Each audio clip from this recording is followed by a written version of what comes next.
This is the Conservative American Message, hosted by the one and only Cam Lau. It is Monday, July 22nd, 2024, and you are listening to the 81st episode of this podcast. This week's quote comes from President Franklin Roosevelt. He said, "In politics, nothing happens by accident. If it happens, you can bet it was planned that way." If you support what we're doing here at the Conservative American Message, please show us your support by making a purchase in our merch store. Go to campodcast.square.site or click the link in the description of this episode. If you want to support the podcast for free, please give us a 5-star rating and follow or subscribe wherever you listen. To stay up to date on everything we're doing, follow us on social media at the Conservative American Message on Instagram and Facebook. This week, at the Republican National Convention, Donald Trump was officially nominated as the Republican candidate for president. It's been a long year so far, but he managed to stay in the race and defeat all of the Republicans who tried to run against him at the beginning. In hindsight, it was never really a real competition, but there was no lack of theatrics to keep it interesting. We were worried a couple of times there, but he pulled it off and stayed on top.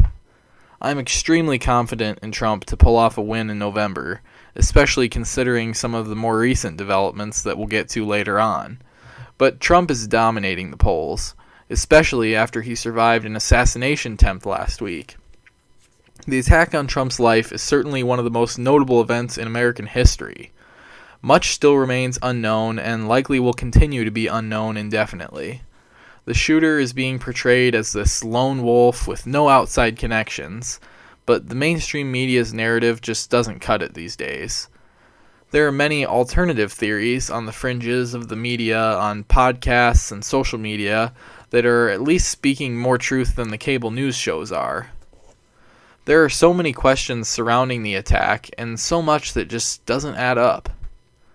There's video taken by members of the crowd of the shooter up on the roof minutes before he even got a shot off at Trump. There are alleged Secret Service agents who claim to have had him in their sights but were told not to engage or to remove Trump from the scene. And it gets real sketchy when you consider how close the building was to the stage and how there were no Secret Service agents anywhere near that rooftop of the particular building. I've been to many Trump rallies, and you always see the snipers on every roof of every building around you. There's so much security that there is no way that anyone could even think of doing something before they would get shut down. Some people have been led to believe that this attempt must have been an inside job that involved cooperation by at least some level of both Secret Service, CIA, and local law enforcement.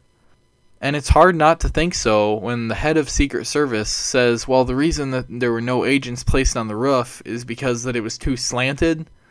From the videos I've seen, it looks almost completely flat. The more they say, the more it seems like more powerful forces were behind this attempt. And unfortunately, this also leads me to think that this might not be the last time that someone tries something like this.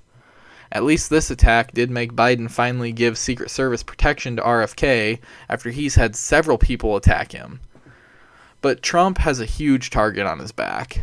Many, many powerful people need to see him gone. He is in danger, and like I said last week, there's no reason for him to even take on this massive responsibility. He has all the money in the world. He's doing this for you and me, for America. Despite what so many people think about him and his personal life, I challenge you to give me one modern politician so selfless to give up what this man has. He already had it all. Fame, fortune, everyone loved him, from athletes to rappers to Oprah. He threw all of that away to save this country from a corrupt establishment of phonies who are profiting off of all of us. He is a hero, plain and simple. So I don't want to hear any of this stuff about how he isn't the greatest guy morally. He puts some of the greatest biblical leaders to shame. We're all sinners, and not one of us has a clean record. So shut up and vote for Trump. Of course, Trump has not always been perfect in every decision he's made. One recent decision I've questioned is his choice in running mate that was announced at the convention this week. He selected J.D. Vance, the senator from Ohio, to be the next vice president of the United States. Now, don't get me wrong, Vance is one of the best picks he could have made, but I still don't know. I was hoping for someone a bit more exciting, I guess. Vance has been a decent senator as far as Republican senators go. I mean, most of them are complete rhinos, so at least he's somewhat of a legit conservative who stands up for his constituents. I'm mostly concerned, though, by his wife. You see, he's in an interfaith marriage with an Indian woman who's a practicing Hindu. This may seem trivial to most, but to me, it tells me that he doesn't take his Christian faith seriously at all. How could you be married to someone who disagrees with you on the most pivotal issue of our entire existence? I mean, how do they raise their children when their parents disagree on their own faith? Maybe that kind of household works for these postmodernist liberals, but it just isn't right. Clearly, his Christian values mean very little to him, since he doesn't even uphold them within his own home. But nonetheless, he is Trump's pick, and that's what we have to work with. I can appreciate what Trump was going for by picking him.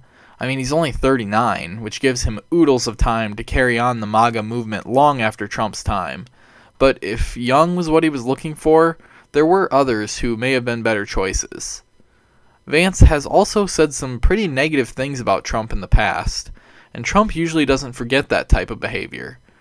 But a young guy who has just enough establishment in him is what Trump needed, and I suppose this will work. Like I said, I'm not necessarily disappointed by the choice. I mean, he's like in my top 5 for sure, but it just isn't what I was really hoping for. The biggest news of all this week came yesterday as Joe Biden has officially dropped out of the presidential race. With less than a month away from the Democratic National Convention, he has given up on the race, releasing all of the convention delegates to vote for any candidate they please. First and foremost, this decision is a slight to the Democratic voters who chose Biden in their primary elections, yet now, their votes are meaningless, as the elite party insiders get to decide for themselves. And all fingers are pointed to Kamala Harris as the clear successor. Biden endorsed her immediately upon announcing his plans to drop out. The Clintons were quick to follow along, with gobs of prominent Democrats joining them. But the one who has held out thus far is actually Obama. He was not so quick to jump on the Kamala bandwagon. And maybe he will in time, but I just find it interesting that we have yet to hear anything from him on the subject. We all kind of saw this coming, I guess. Most Americans didn't think that Biden could make it all the way to the election, let alone another 4 years in office. The fact that he made it this far even warrants some sort of award, quite frankly. I think that the Democrats really screwed themselves when they chose Kamala for the number 2 spot back in 2020, because now it appears they're stuck with her. As poorly as Biden has been polling, she's been consistently worse. Her approval rating is among the lowest of the low. Her sinister cackle alone is enough to lose votes, not to mention her lack of intelligence and terrible record. The blacks hate her because she threw so many people in jail for what many of them consider petty crimes. She locked up black men for her entire career, and then she goes and runs for office trying to act like some sort of messiah to the black voter. She is despised by nearly everyone apart from a few crazy millennial feminists. As much as I hate the idea, if Trump promised to legalize recreational marijuana, he would have the election won just like that. He would win over so many of the young liberals just on that one issue alone. And although I think that legalization is not the right way to go, it is a small price to pay if you ask me.